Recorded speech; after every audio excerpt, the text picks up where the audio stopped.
Well, greetings and salutations, everybody. Welcome to Open Mic here on my YouTube channel. I'm, of course, your host, John Campea. It's an honor and a privilege to have you guys joining me here today as we, a bunch of friends, just stand around a virtual water cooler together, talking about our favorite things in the world, movies and movie news and all that kind of good stuff, whatever it is you want to talk about.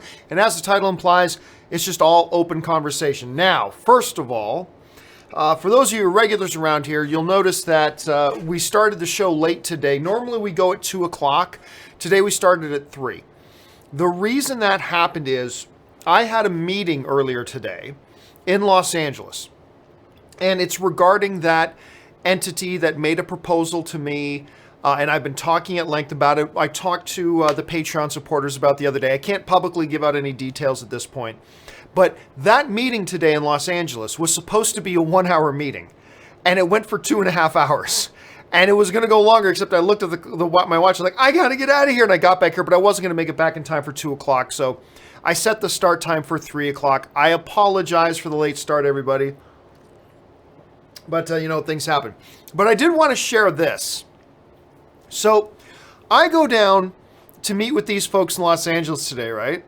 At what could possibly become a new office for me. What might become my new office. And I park, and as I walk in, I notice the parking spot right at the front door. And I even though it made me look like a loser and a geek, I had to pull up my phone and take a picture. This is the parking spot right at the front door at what may become my new office. Is this. I hope you guys can see that all right. I think that's big enough that you guys are going to be able to see it. So yeah, I'm walking in, and I notice right at the front door of this place, which may become my new office, is like reserved for LeBron James. And I am a big fan of the King. I'm a big fan of LeBron James. So that was kind of a cool thing for me to see. So yeah, anyway. So I just thought I'd share that. But that was where I was and why I was a little bit late. So I apologize for that. But with all that out of the way, let's not waste any more time and just start talking about the stuff you guys want to talk about. So let's go on over to the live questions. And we're going to start things off today with SSJR Goku Black, who writes, do you watch any college football or just pro? I watch a little college football. I mean, like everybody else, I will watch the playoffs now that they have a playoff system. I watch the playoffs and the national championships. But yeah, I mean, I'm a football fan. So if there's football on, I like to watch it. And if there's no NFL, then I'll watch some college. Particularly when there's ranked teams playing ranked teams, I won't watch any if it's like number 1 Alabama versus, Texas Pottery U. Like, I won't bother watching. But if it's like, Michigan versus Notre Dame, if it's Alabama versus Auburn, if it's, stuff like that, yeah, ranked teams versus ranked teams or rivalries, whatever, I'll watch that stuff. Again, I don't follow it really close, but I definitely watch it when it's on because, like I said, I'm just a football fan. All right, Sebastian writes, Mission Impossible Fallout in China today. It will blow Rogue out. I don't know what that means. Or if you're talking about it will blow out like a Rogue Nation? Well, maybe. I mean, look, the movie's been getting such great praise that, now that it's opening in China, the moviegoers in China have heard all this praise that the movie's been getting. And yeah, they may go and line up to go see it. So it might blow the previous film out of the water for sure. Let's see. Zaiya writes, what do you think about the character Falcon in the MCU? I don't think he gets the respect that he deserves, and I think he's kind of underrated. I don't know. But the reason I don't know is because in the MCU, he doesn't actually do all that much. They haven't used him all that much. And so I don't know why we would expect that character to get more love from the audience when he's never really been given the opportunity in the movies as a character to do a lot in the movies, right? Like even in Avengers Infinity War, he's there at the Battle of Wakanda, but he's kind of like playing second fiddle to War Machine. Like War Machine's, step back, Falcon, unless you want to get your feathers singed, that sort of thing. So I don't know. I mean, look, everybody likes Falcon. And we all certainly like the performance given as Falcon. But I don't know that he's underrated because what has he really done in the cinematic universe so far that we would give him more praise than what he's got? Now, remember, I like the character. I think the character's really good, but Has he really done? Have they used that character in such a way that we should be giving that character more respect at this point, or more adoration, or more love than we do? I don't know about that. I don't know. I guess it's up to personal preference and personal taste. Right now, I just don't think they've given the character enough to do to warrant a bigger fan response for it. So that's just kind of my thought on that. Sebastian writes, I think Mission Impossible Fallout's success is why Top Gun 2 is delayed. No. If I were Cruise or a studio, Cruise has no say in it. If I were Cruise or a studio, let Fallout ride along, wait less than a year, and launch Top Gun 2 Act. No, that has nothing to do with it. First of all, Top Gun 2 wasn't going to come out for another year. Mission Impossible Fallout is going to be out of theaters in a few weeks. No. And even if those days, even if Top Gun 2 was supposed to come out next month, they would probably want to ride the hot hand. They probably want to go, hey, everybody loves Tom Cruise right now. He's huge. He's hot. Everybody just saw Mission Impossible Fallout. They love it. Let's get that Top Gun out right now. But it wasn't coming out for another year. Like a good 10 months after Mission Impossible Fallout was going to be out of theaters. There's simply no point and no reason to delay it another year, right? Like, there's just no point. So, no, the Mission Impossible Fallout absolutely had nothing to do with Top Gun 2, or Top Gun Maverick as they're calling it, getting pushed back to 2020. Absolutely zero. Nothing to, don't worry yourself about that. That had nothing to do with it, Sebastian. All right, Luke1234 writes, what don't you like about the Star Wars original trilogy? Nothing. There's nothing I don't like. I'm not saying everything in it's perfect, but is there anything that I dislike? Nah. I like everything in the original trilogy. Let's see, something I actually don't like. I don't know. I mean, maybe the fact that we never got to see Master Yoda actually physically do anything in the original trilogy, maybe, but even that's just stretching a bit. So, honestly, off the top of my head, nothing I can think of. Daryl Best Wadley writes, I know you think spoof movies are dead, but have you seen Don't Be a Menace to South Central by the Wayans brothers? I think it's a great spoof movie. Well, yeah, it's not bad. Actually, yeah, Don't Be a Menace is actually not that bad. It's got its moments. It certainly does, but that movie was over 20 years ago. That movie, when did that come out? 95? 96, maybe? If it came out in 95, that's 23 years ago. If it came out in 96, 22. If it came out in 97, 21. It's over 20 years old, so I don't know. Like, when you start off, Daryl, by saying, I know you think spoof movies are dead, but, it sounds like you're about to say a spoof movie that's actually current. Yeah, Don't Be a Menace to South Central is 20-something years old. I think, if anything, that just kind of goes to prove the point that spoof movies are dead. Because if the most recent one we can come up with that has some value to it is Don't Be a Menace to South Central, which came out in the mid-90s, that kind of just proves the point that today, spoof movies are pretty much dead. So yeah, I don't know, maybe 94, maybe 97. I think it came out in 95 or 96, something like that. But anyway, it's over 20 years old. So I wouldn't say that goes towards countering the idea that spoof movies are dead today. I think it actually goes to prove the point a little bit. All right, Adamus95 writes, has John Goodman ever won an Oscar? If not, I would be shocked because he's a terrific actor. I believe he has not ever won an Academy Award. Let me just look it up here quick. Okay. Let's see. John Goodman. I know he's been nominated for stuff. Actually, no, he's never even been nominated for an Oscar.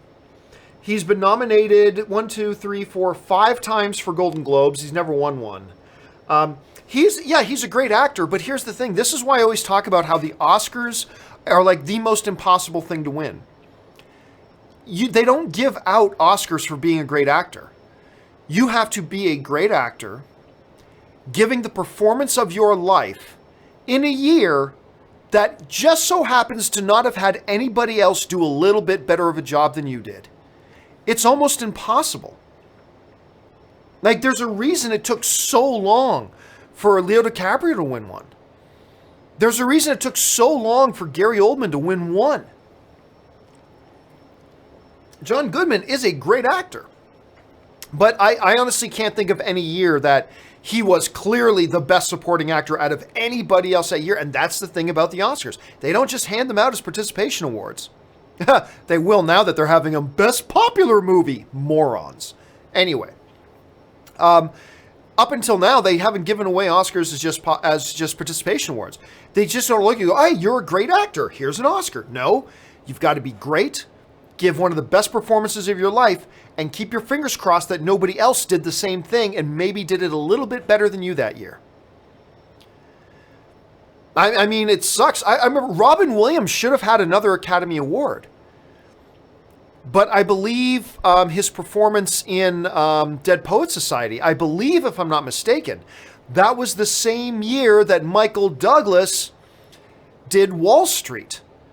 And even though Robin Williams totally deserved an Oscar that year, Michael Douglas's performance in Wall Street was just a little bit better. And so Robin Williams eventually did get his Academy Award, but he didn't get it that year, and everybody thought he had a really good chance, and he did. But that's one of the beautiful things about the Oscars, is that it's so impossible to get one. So, anyway, this is my thought. Let's see. Snake Jerusalem writes, what about that announcement regarding your show? No announcement. No announcement. I just said, I had a meeting, at a town hall meeting with my Patreon supporters to fill them in a little bit on the things that are developing. Nothing's been finalized. And I told my Patreon supporters, because they have financially supported me and this channel, and I wanted, since the things I'm talking about right now could cause some changes to my channel, it's going to still be here, just maybe some changes. I thought that I owed it to the Patreon supporters to fill them in. I couldn't tell them all the details, but I filled them in on a bunch of the details and say, you guys, since you support me, you guys deserve a voice. And I took their input, and it was a great town hall meeting. I had a great time with them. But when there's something official to announce, I will announce it when there's something official. It might be soon. It might be very, very, very soon, as a matter of fact. But until then, going to keep it a little bit under wraps. Let's see. But listen, even if this deal doesn't happen, if this arrangement that we've been negotiating doesn't happen, I'll still tell you what it was. All right? So I'll tell you when it happens, and if it's not going to happen, I'll tell you what it was going to be. But just be patient for another week longer or so. All right.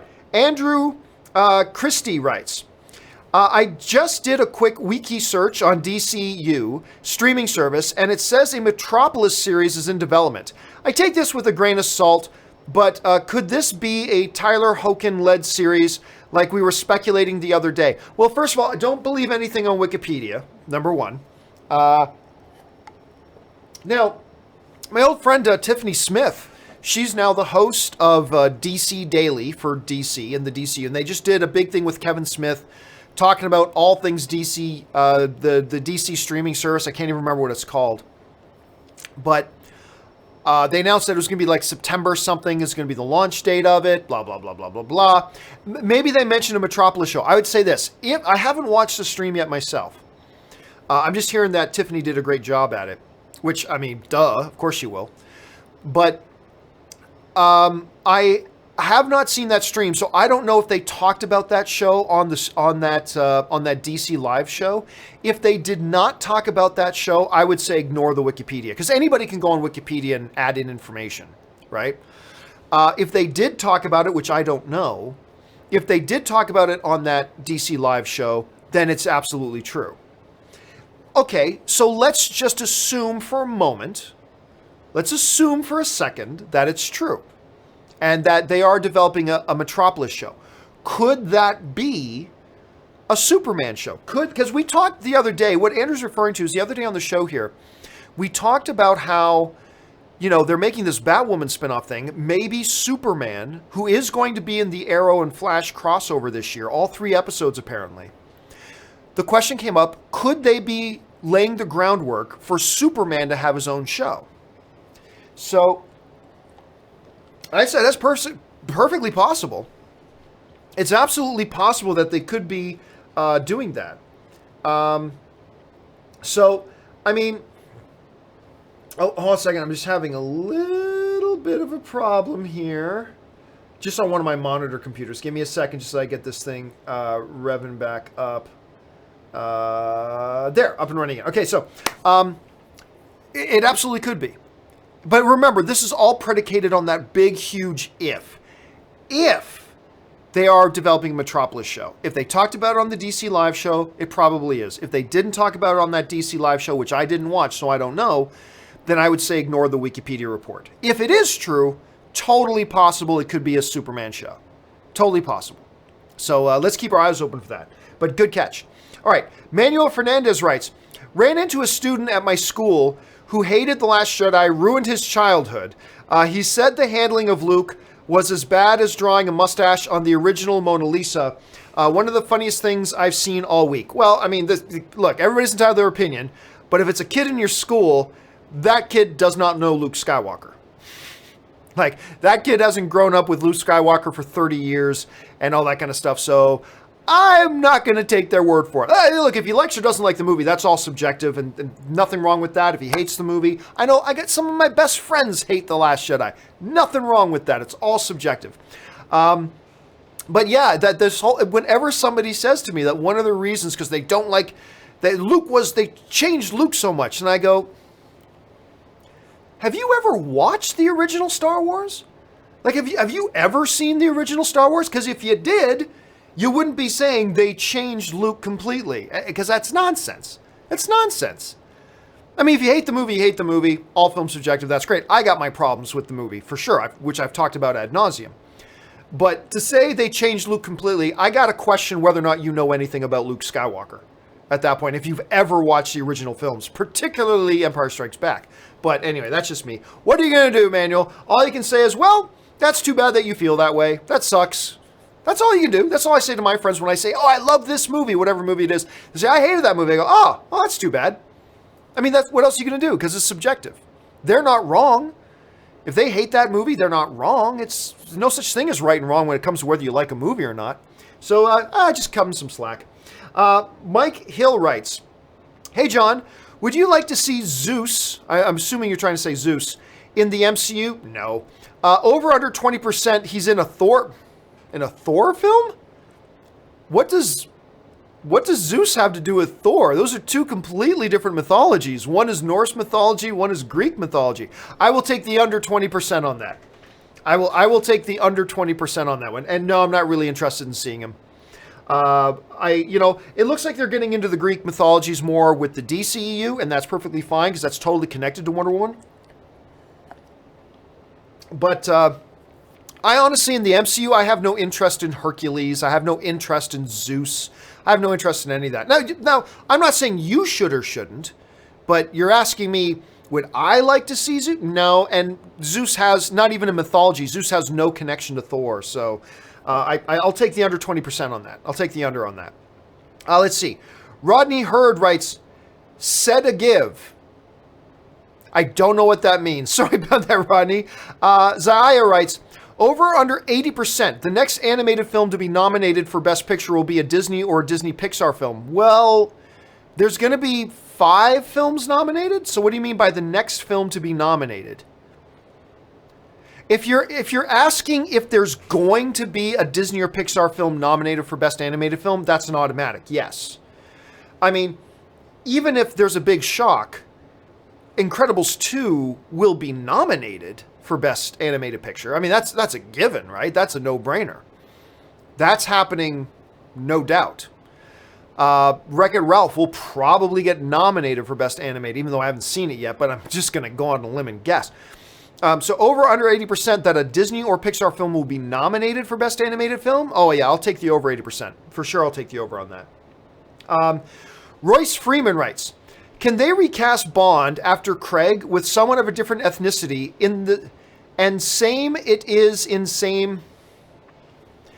Can they recast Bond after Craig with someone of different ethnicity and it is in same continuity and say it is the same person? Do you meant to say in a different ethnicity and say it's in the same continuity? I'm going to assume you meant say instead of same. So can they recast Bond after Craig with someone of a different ethnicity and say it is in the same continuity and say, oh, absolutely you can. Yeah, no problem. No problem. I mean, if X-Men can say Tyler Mane was Sabretooth in one movie, and then in a very another movie, you got Liev Schreiber is Sabretooth. Oh, and by the way, I'm Wolverine's brother. If you can do that, then yes, you can. It's not a problem. It's not a problem at all. I'm not saying they should. I'm not saying they should make Chiwetel Ejiofor or Idris Elba or whoever else the next James Bond. But I'm saying, yeah, if you wanted to, you could. And by the way, it's never been the same James Bond. Daniel Craig's, yes, but you can make another James Bond movie and just say it's James Bond and just ignore the previous films. Lots of James Bond films have done that. Lots of them have done that. You don't have to say it's all in continuity. You can just say it's a new James Bond movie. And you don't have to change out who's playing Q. You don't have to change out who's playing M. You don't have to change out anything else if you don't want to. You could totally do it. Doesn't matter. It makes no difference whatsoever. Now, I'm kind of leaning towards a Henry Cavill James Bond. I would love to see Henry Cavill as James Bond. But there's many actors out there who would be terrific in the role. And if it happens to be like a Chiwetel Ejiofor, Idris Elba said he's not doing it, so we don't even need to talk about that. But if it was, for argument's sake, it's not a problem. Let's see. Murray Reich writes, do you think MoviePass will counter Cinemia's latest offer with their own version? Because right now, there is no reason to have MoviePass unless you want to keep getting screwed. So for those of you who don't know what Murray's talking about, earlier today, we mentioned that Cinemia has a new... Now, Cinemia has multiple levels and multiple plans. They're all great.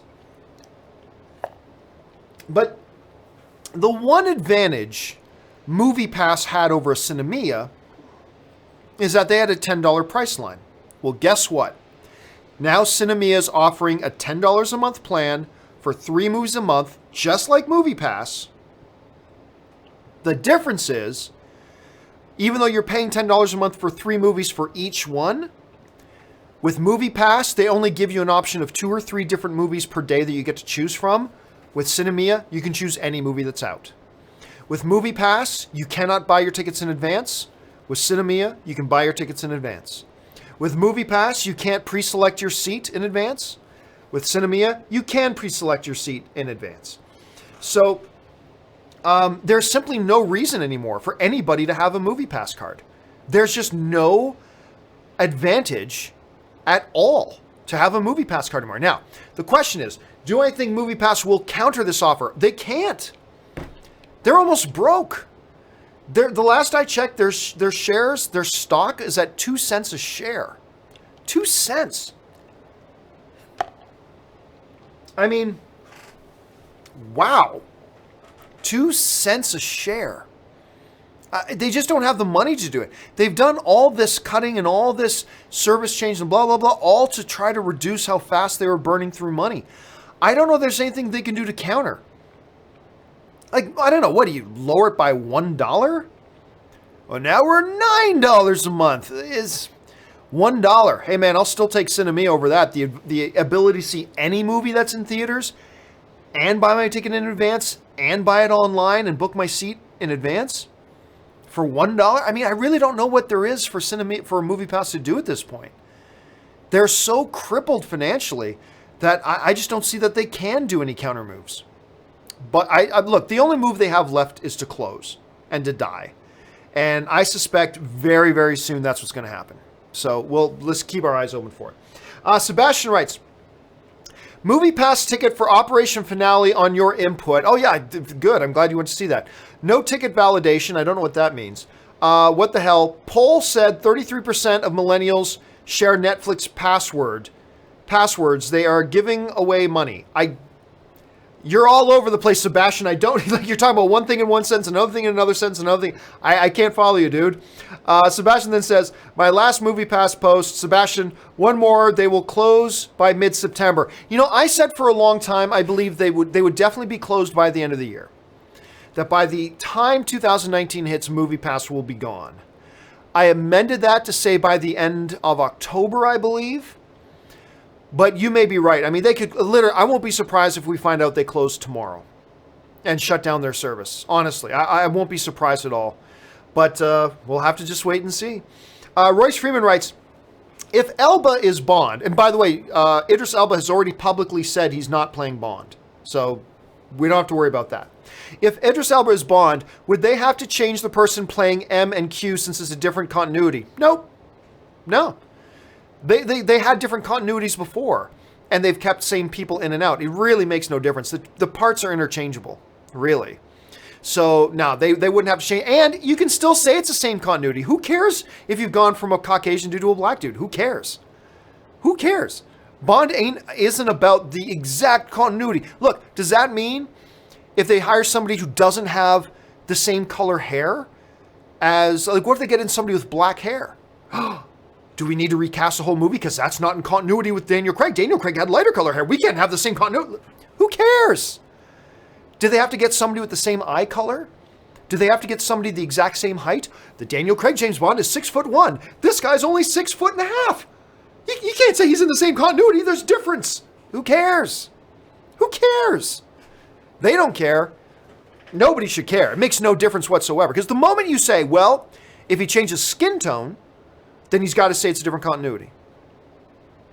Well, then you have to, if you're going to say that, then you're going to follow that through to its logical conclusion. Well, then if he's not the same height, you got to say it's a different continuity. If he doesn't have the same eye color, you got to say it's a different continuity. If he's got a different color hair, it's not the same continuity. If he's got a different physical build, not the same continuity. Like, who cares? Who cares? You can bring in a new actor, whether he's white, black, Hispanic, Oriental, Asian, I should say, Italian, Portuguese, doesn't matter. You could say it's a new continuity and keep same cast members from other movies. They've done that before in Bond. You can say it's the same continuity, but he's a different ethnicity. So, what does that affect? What does it change? Nothing. Changes nothing. So there's really no reason why they need to do that. So I would say no, Royce. My guess would be no, they don't have to. Murray Reich writes, even the $30 per month. Even the $30 per month family plan with Cinemia, you get 3 movies per day, or 3 movie days for 2 people in any format. Sounds like a good deal, especially if average moviegoer sees with 2. Or is A-list overall better? Well, I think A-list is overall better. Because look, that Cinemia plan you're talking about, where for $30 a month, this is the one I have. So I have a Cinemia card and I do the $30 a month plan. And for $30 a month, I get 3 movies a month and I get to bring a guest for free. So I get 2 tickets for each of the 3 movies. That is a great deal. That is a fabulous deal. And 1 movie per month can be on a premium screen, like an IMAX, an AMC Prime, a 4DX, a 3D movie. 1 movie out of those 3 can be on one of those specialty screens. With Movie Pass, no movies a month on the special screens. But A-List is overall the better plan, because for $20 a month, you get 12 movies a month, and all of them can be in an IMAX or an AMC Prime or 3D or whatever. So on every single level, AMC A-List is the better deal. But if you don't live near an AMC, that doesn't help you. Cinemia is a great deal. $30 a month for 3 movies and it gets you 2 tickets. That's great. It's a great deal. Absolutely great deal. But overall, yeah, A-List is still the superior deal. Let's see. View17 writes, just saw Searching using A-List. Truly an awesome film. It just might be my favorite of the year. Not bad for the month of August. You know, that's the funny thing, View. I was talking about this morning. It's a movie I haven't seen yet, and one of the reasons I didn't really feel all that compelled to rush out and see it when there were some early screenings was because the trailers did nothing for me. Like, honestly, the trailers for Searching aren't all that good. But everybody I've talked to who has seen it, I know 4 or 5 people who've seen it, all say they love it. All of them. Including Dennis Zen. Like, Dennis saw it and he just freaking loved it. And now you're saying you saw it, and seriously, View, that is something I am consistently hearing from everybody who has seen it, is that they absolutely adore it. So even though I avoided it at first because the trailer, let's face it, the trailers were pretty bland. They made it look like a cheap little high school project movie, did nothing for me whatsoever. But the reports are that the movie's great. So you're just adding on top of that. I got to try to make sure I get out and see that. Rodney Hurd writes, you're hit, you're bleeding, man. I ain't got time to bleed. The immortal Jesse the Body Ventura. I ain't got time to bleed. One of the best lines in that movie, the original Predator. He's got another line that's great. Then you'll be a goddamn sexual tyrannosaurus, just like me. Anyway, there are several great lines in that movie. Tons of great lines in that original one, and that is definitely one of them, Rodney. Sebastian writes, a new gig, I guess, is you've been asked to guest host. Not talking about it. I'll tell you that you're wrong. No, I haven't been asked to guest host anything, so no, that's not it, but I'm not talking about it anyway. Bruce Rain writes, hey, Freeze, the heat is on. Somebody's always got to put in a Batman and Robin quote. Just nobody can resist. At least once a day, somebody's got to feel compelled to send in a Batman and Robin quote. Maurice Seifering writes, Variety said that Lin-Manuel Miranda and John Chu are filming the Broadway musical In the Heights. Yeah, we talked about that on the John Campea show a couple months ago, actually. It comes out June 2020 from Warner Brothers. There is an untitled Fox Marvel film out the same day. How popular are films of musicals today? Well, I mean, there's not a lot of musicals out. First of all, Lin-Manuel Miranda is great. I finally saw the live stage show of Hamilton because they came into Los Angeles and did their show here and saw it twice. She took me with her one time to see it. It was amazing. Amazing. Like, I was floored. Believe the hype on how good that show is.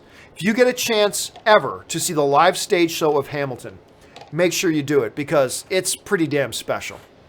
Anyway, so to see Lin-Manuel Miranda doing something like this is great. How popular are musicals? Well, I mean, it's not like we get a ton of them. Hold on a second. Greatest Showman box office. So the last one that was really out was The Greatest Showman. And my goodness, like, that one very quietly went on, because I remember there was some talk, it's opening weekend. What did it do opening weekend? Made $8.8 million on its opening weekend, right? Made under $10 million its opening weekend. And it went on to make $434 million, basically $435 million worldwide. $435 million worldwide. That is a smash hit, and it only cost $84 million to make it. That is a smash hit by any definition. So, I mean, look, how popular are they? Well, in one sense, they're not that popular because they don't make a lot of them. But just going by the most recent one that was out, Greatest Showman, it did pretty damn good, unless I'm forgetting about one. I think that's the last big wide release musical that came out. But 434 million. Look, what that tells me is this. If you put out something, maybe not a lot of people go out to see it right away, like they didn't go out to see Greatest Showman right away. I think I read first we were all kind of afraid it was going to flop. But if it's good and word of mouth will get out there, people will come see it. And clearly they did that with this. So away we go. Hold a second here. Just got to do something quick. Type this in here.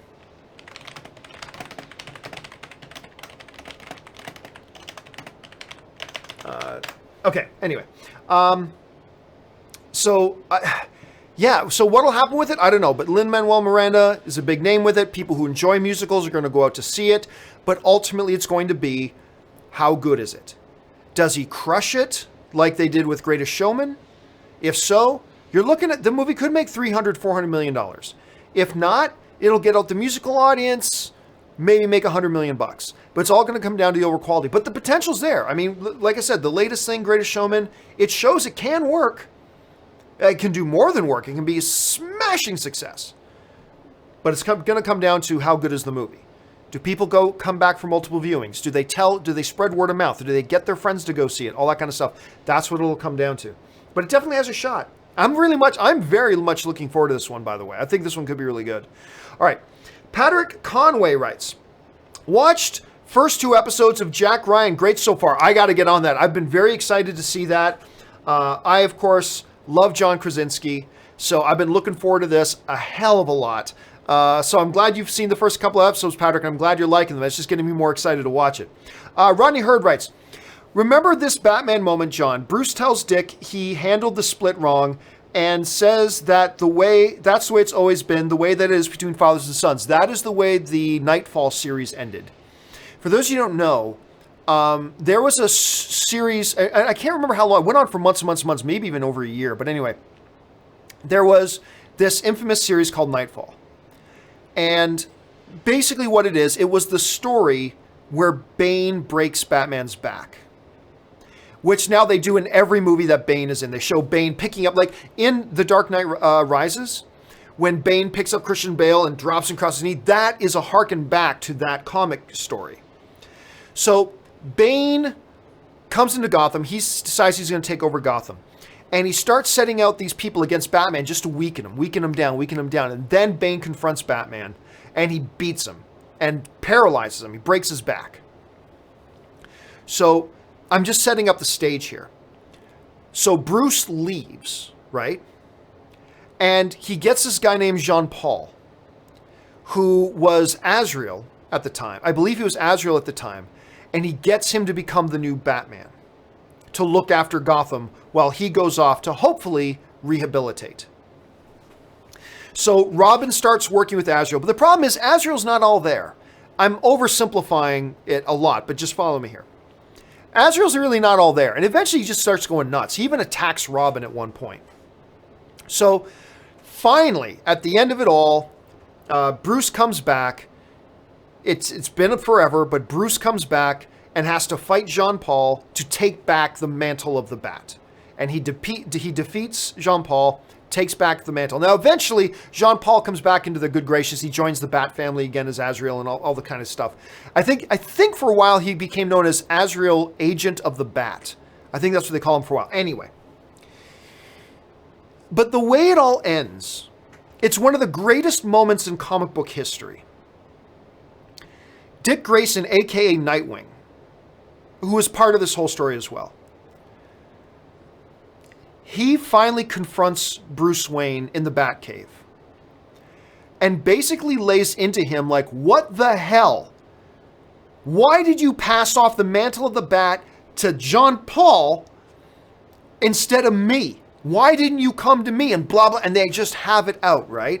And it's this big emotional issues. And it's one of the most beautiful things ever put in comic books.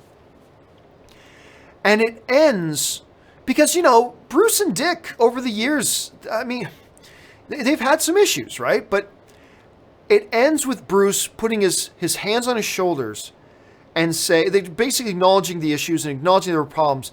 But then he says it. He says, it's the way things have always been between fathers and sons. And I'm getting chills thinking about it. It's that first moment that he's really put it in those terms.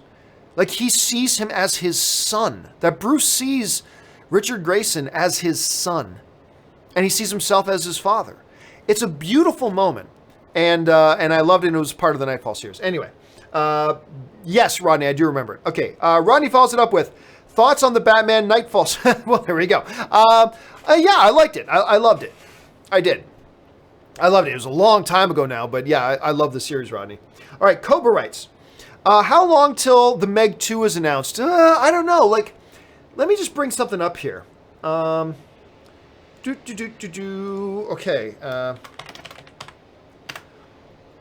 So the Meg right now has made 416 million worldwide. It's pretty much now broken even.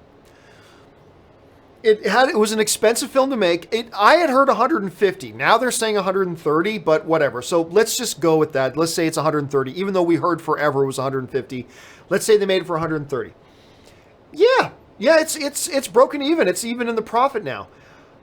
But it's not the kind of number like Greatest Showman. This thing cost almost twice as much as Greatest Showman to make. And Greatest Showman made more money than Meg did.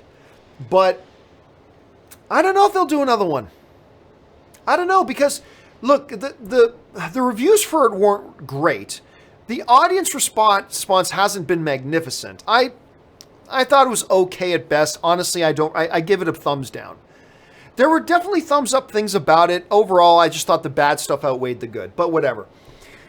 So I don't know.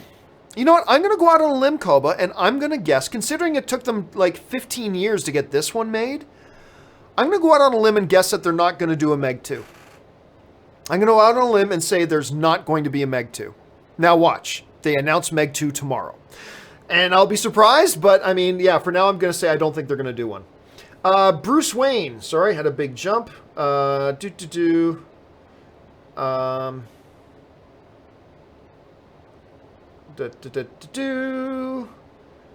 keep going. Okay, here we go. Tonight's forecast, freeze is coming. Gotta always throw in more of them, I guess. Let's see.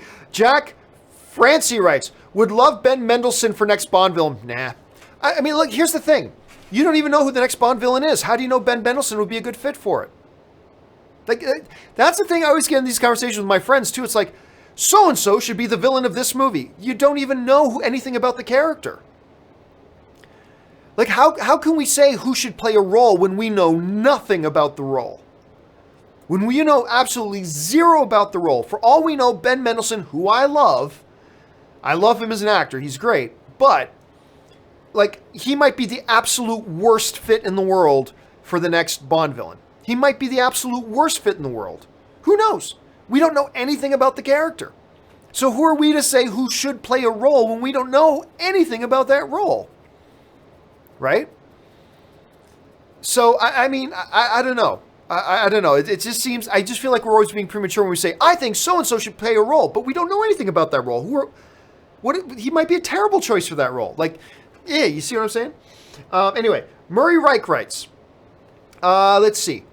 Christopher Robin, it's over, Pooh. I've got the high ground. Pooh, you underestimate my pooer. Oh, instead of power. I see what you did there. Saw it on a Star Wars Instagram page. Should have left it there, Murray. You underestimate my pooer. Murray. Shame on you. Patrick Conway writes, saw Frasier and Lilith in Wings. That was great.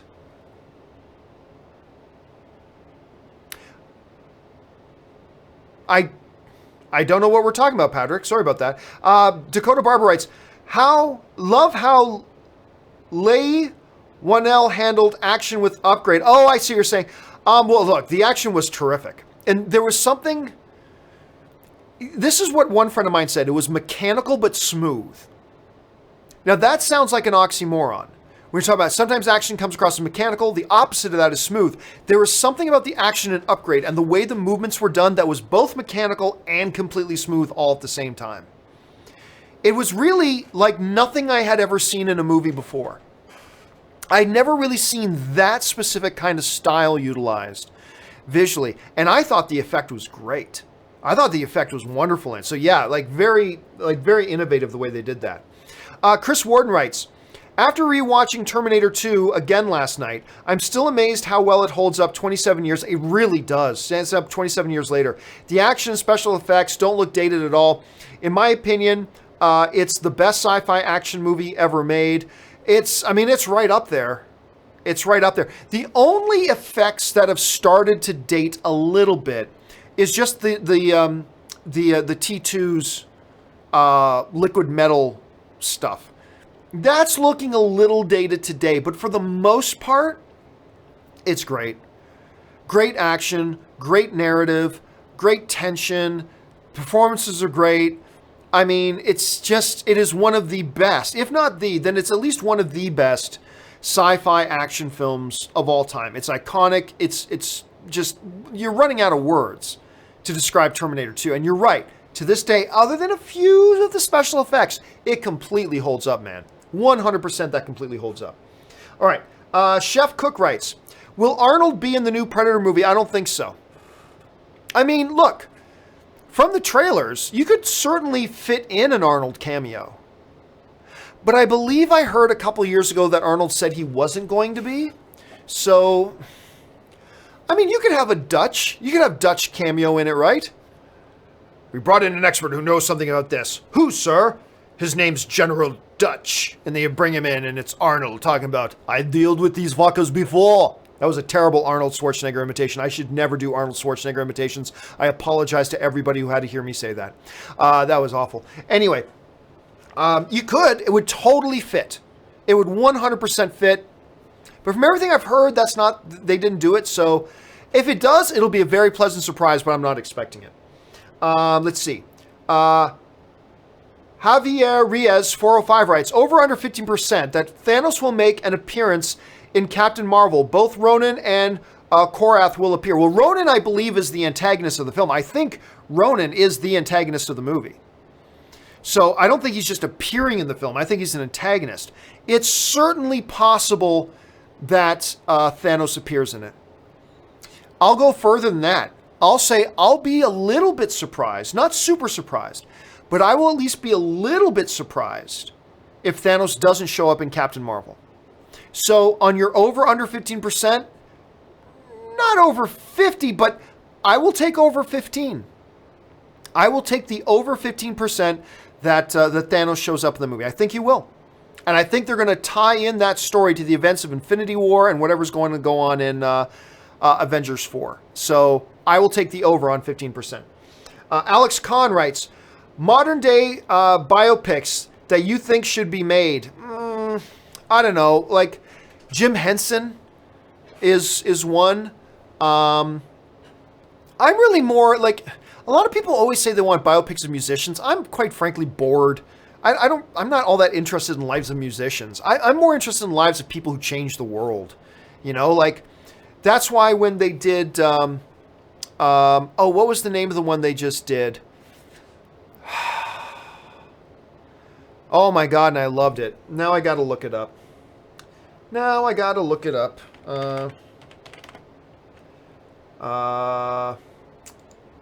Let's just see here.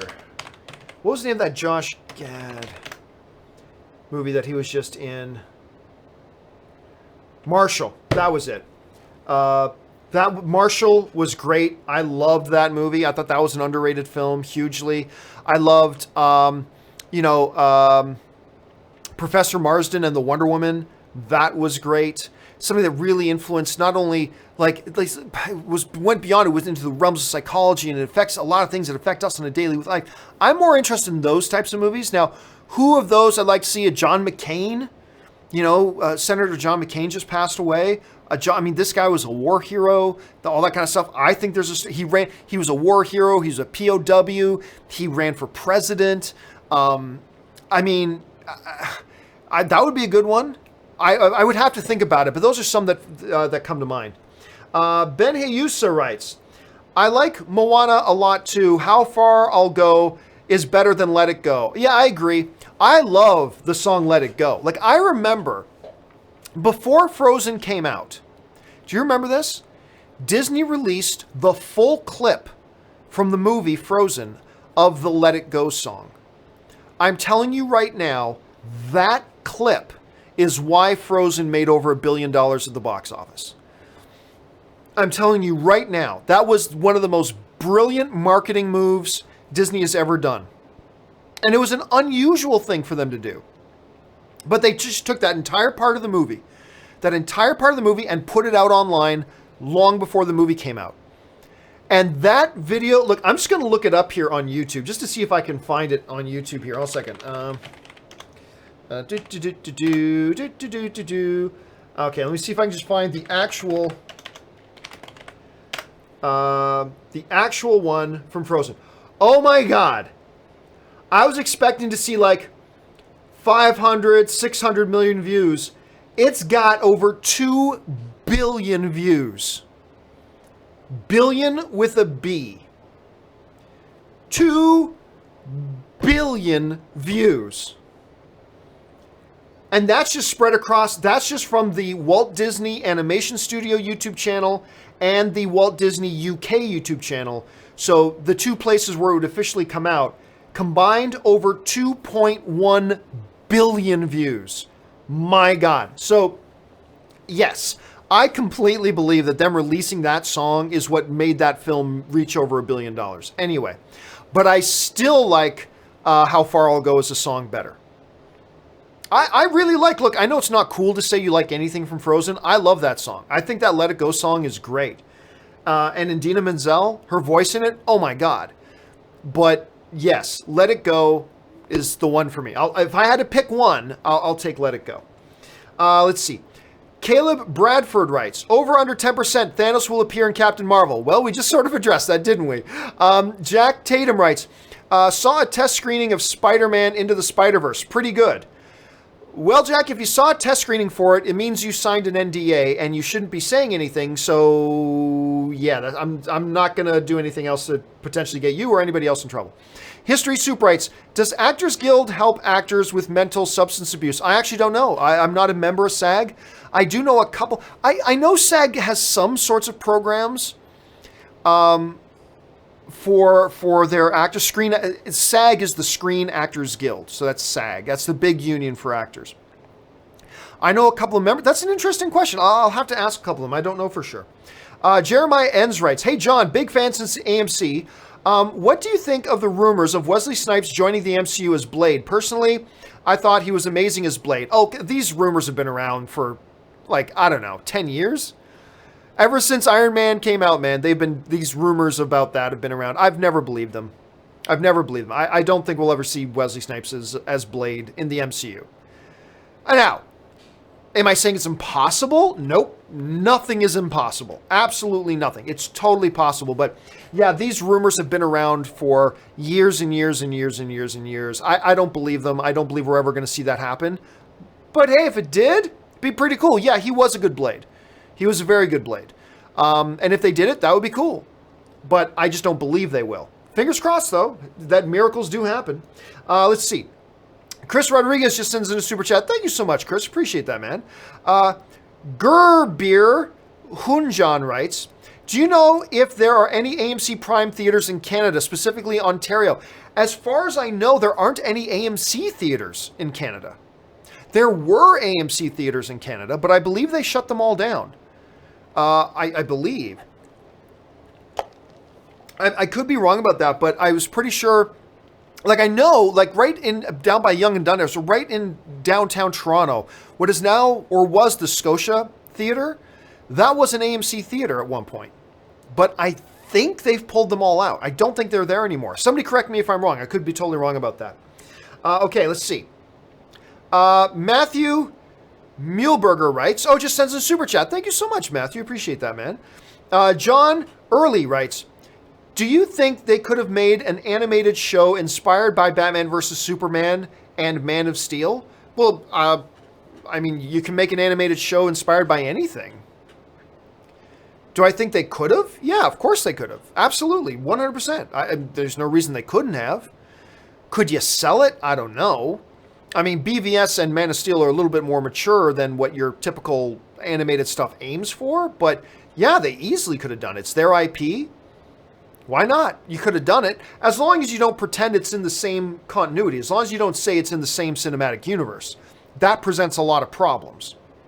But could they have done that? Absolutely. Yeah, nothing that stops them other than their own choice, but they absolutely could have done it. Jeremiah Enns writes, hey, John, what did you think of Agents of S.H.I.E.L.'s Ghost Rider? Personally, I thought he was badass. Would you want a Netflix series on a Ghost Rider? Well, I mean, they're two totally separate things. Let's put it this way. For Agents of S.H.I.E.L.D., I thought they did Ghost Rider pretty well.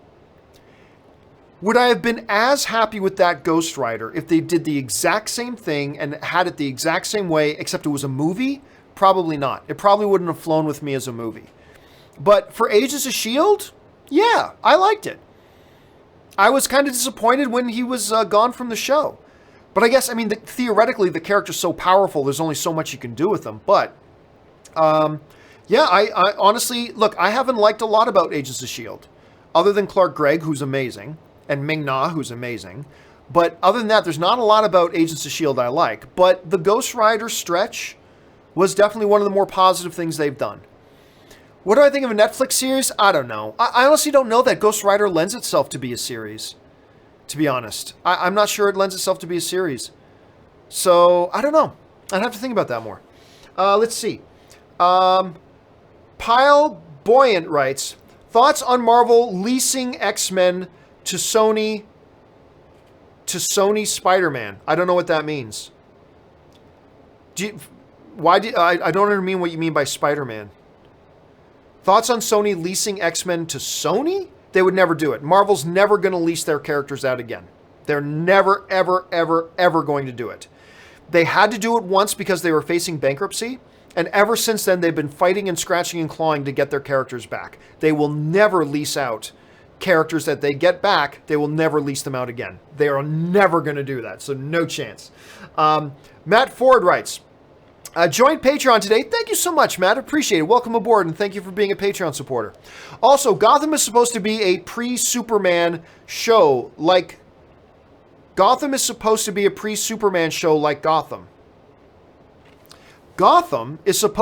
pre-Superman show like Gotham.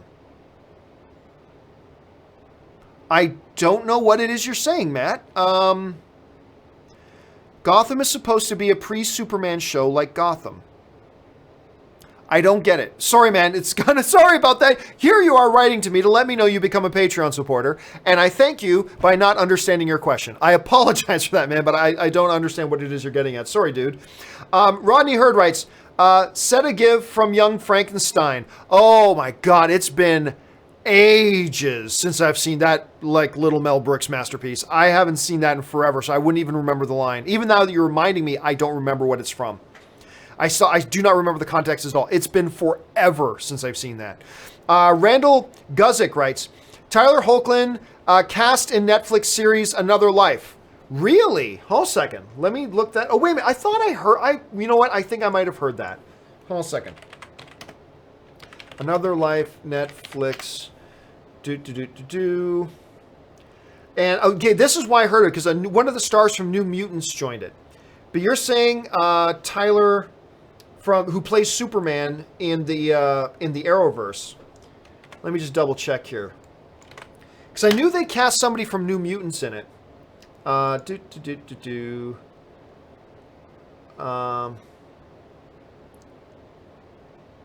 Yeah.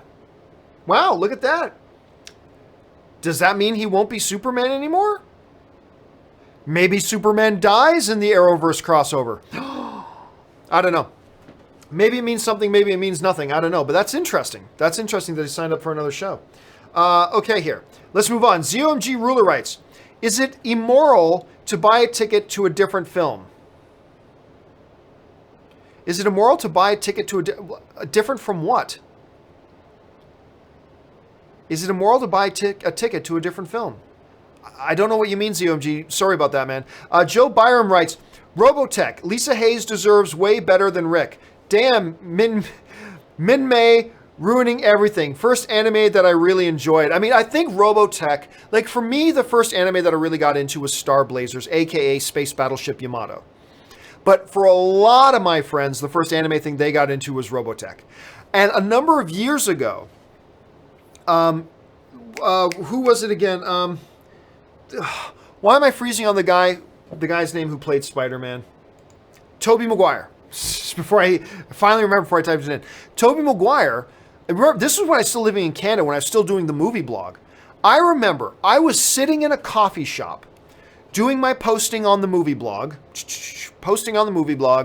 and I came across the story. The news broke that Tobey Maguire was going to produce and maybe star in a Robotech movie. And that was the big announcement across all the news wires. I remember I did my post on it, blah, blah, and well, that was over 10 years ago. And then there have been more things about that whole genre maybe coming to the big screen. We've heard about different titles coming to the big screen, whatever. But yeah, Robotech is one of the first anime shows that I think a lot of North American kids got into. So, I mean, that, Dragon Ball Z, a few other things like that, but that's one of the first ones for sure. Patrick Conway writes, the Metropolis show is Lois and Lox centered? No, Clark. Do you mean Lois and Lex? Oh, again, I don't know anything about it. I haven't seen I certainly don't read the Wikipedia of it. I didn't watch the DC live stream, so I don't know anything about it. But if so, again, Patrick, I don't even know if this is true or not. So I'd have to I'll keep my eyes open for it though. Ian Nguyen-Du writes, do you think Guardians of the Galaxy 3 delay will affect Avengers 4? Not at all. Guardians of the Galaxy 3 wasn't going to come out till long after Avengers 4. If Guardians of the Galaxy 3 was supposed to come out before Avengers 4, that could affect Avengers 4. But since it's already coming out after Avengers 4, there's no reason we should suspect or worry that it'll affect Avengers 4 in any way, shape, or form. Old Flicks Joe writes, question, do you think overall Star Trek made better movies than Star Wars movies, including old ones, new films? No. Oh my God, no. Like, not even close, no. Infinitely no. Infinite to a million, no. Absolutely not. Absolutely not, Oflix Joe. Not a chance. Matthew Mulebringer. Another jump. Here we go. Matthew Mulebringer writes, Cinemia still has not sent me my card. I signed up in May. I can only reach customer service through Twitter. Any thoughts on this? Well, shouldn't you, like, I believe they set it up so you don't need the card now, right? I believe they set it up so you don't need the card. So double check that. Other than that, I am not a Cinemia customer service person. I have no answers. I don't know anything about the company other than the fact that I'm a customer and it works well for me. But other than that, I have no answers. But I believe I heard that you don't even need the card anymore. And that you should have your information that you need to be able to buy your tickets online in advance. And you shouldn't even need the physical card. But look into that because I'm pretty sure that's the case. Unless they change something. Josh Howard writes, the sun is shining. The sun is shining. I can't remember what that's from, man. You stumped me. Dakota Barber writes, have you read Daredevil Born? Oh, yes. One of my favorite graphic novels. It's great. And by the way, they're saying that there's a lot of elements. Daredevil Season 3 is not Daredevil Born Again. But from what I understand, there's a lot of elements of Born Again that are going to be in Daredevil Season 3. So for those of you who have read and appreciate that storyline, you're going to recognize a bunch of elements. So we're told. You're going to recognize a bunch of elements from that storyline in Daredevil Season 3, which has got a lot of people excited. Because that is one of the greatest graphic novel stories ever written. It's absolutely one of the best. Let's see. John, Warner Brothers is having a good year. They usually do, man. They usually do. Dirk Diggler writes, I am amazed that Warner Brothers seem to have a track record of not listening. Examples, moving Aquaman movie to another date. Starfire's costume in Titans. Why? Well, Warner Brothers shouldn't listen. No studio should listen. Like I say, in the NFL, coaches who listen to fans are destined to join them, sitting in the bleachers. They should not listen to fans. That's why fans don't know anything. And as far as what all the behind the scenes is, what the strategy is, all that kind of, fans don't know anything about it. That's all, they know it. And if the fans, including me, if we knew everything right, we wouldn't be doing the daily jobs we have, and we would have $10 million a year paying jobs being movie executives, yet we don't. Look, you know what I think. I think they should move Aquaman. If they don't, all I can do is assume, well, they have their reasons. I think it's a no-brainer they should move Aquaman, but there could be 20 different reasons that you and I are not privy to and don't know about, which make it impossible for them to move or make it why that's the right date for them, or studies or whatever they've done, data that shows blah, blah, blah, blah, blah, blah. All we can do is go, well, I guess they know what they're doing, but I still think they should move it. I do, but when you're saying, I'm amazed that Warner Brothers seems to have a track record of not listening. No studio listens to the fans. They don't. They try to gauge the market for sure, but they don't listen to fans, nor should they really. They need to do what they do. And then it's up to us to decide whether it was good or not. So that's kind of the difference in the role. Josh Howard writes, at what point in Injustice did Superman truly become the villain? Was it when he killed the Joker or when he killed Green Arrow, in your opinion? I think it's the Green Arrow one. See, when he killed the Joker, it was just a line that somebody with the power of Superman shouldn't cross.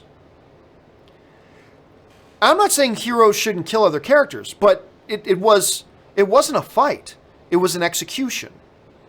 There was nothing Joker could do. Joker was just there, and he chose to end Joker. With somebody with the power of Superman, that was a line that Batman and everybody else recognized Superman shouldn't cross, and he did. But I don't think that it truly solidified that he is now a villain. Like, I believe up until the point when he killed Green Arrow, he was going down the wrong path. He was misguided. He was going down the wrong path. He was making bad decisions. But it's the moment he killed Oliver. That's when I believe the perception of him amongst the other DC heroes changed. And when the perception of me as a reader changed, who went, yup, now he's just straight up the bad guy. He's now the bad guy. Up until that point, as a reader, you're following along Superman's struggle about, what is the right thing to do? I have all this power. Don't I have a responsibility to bring order to the world, like any good villain says? You're following along with that struggle, but once he killed Oliver, yeah, to me, the Joker was a mistake. It was a bad decision, but he could have come back from that. Once he killed Oliver, to me, that was the no turning back kind of part of it. 1215, Hey Busa writes, always thought it was rare and cool to see directors promote their movies. Example, Del Toro, Tarantino, but don't see Scorsese, etc. Why is that? I don't know. I've seen Scorsese promote his films. I mean, he doesn't do a lot of media and all that kind of stuff. He's just not comfortable with it, I don't think. Del Toro, totally comfortable with the cameras. Tarantino loves the camera. Scorsese's not, he's just not comfortable with that stuff. And if you're not good like that, I had the privilege, Dennis and I one time, we were still working with AMC at the time, and we got invited to fly down to New York to sit down and talk with Martin Scorsese on, I believe it was the 30th, or it might have been the 35th, whatever, anniversary of Taxi Driver. And so we flew down to New York, and the first part of the evening was him doing this evening Q&A in this theater in New York City. I believe it might have been at the Directors Guild building in New York City. And listening to Martin Scorsese talk about the craft and talk about the movie, it's so great. I wish he was more comfortable in front of cameras than he is, but not a lot. Spielberg, infamously, doesn't do a lot of marketing and a lot of promotion either. But, he doesn't like living in front of the camera. He likes living behind it. So you get some guys like Del Toro and Tarantino who eat it up, and that's great. But not everybody's like that. Let's see. Patrick Conway writes, have you seen Liam Neeson's Michael Collins? Yeah, we talked about that the other day. I really like that movie a lot.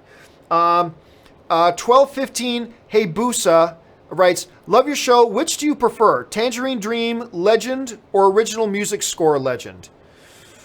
Honestly, I don't remember.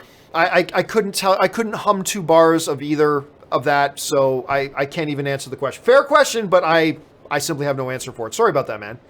Javier Rios, where did it go? Javier Rios 405 writes, what are your thoughts on the X-Men animated series from the 90s? Oh, I used to love it. I'll admit, it doesn't stand up. It doesn't stand up. But I used to love it. Ba-da-ba-da-ba-ba-ba. Ba-da-ba-da-ba-ba-ba. Ba-da-ba-da-ba-ba-ba. Ba-bum.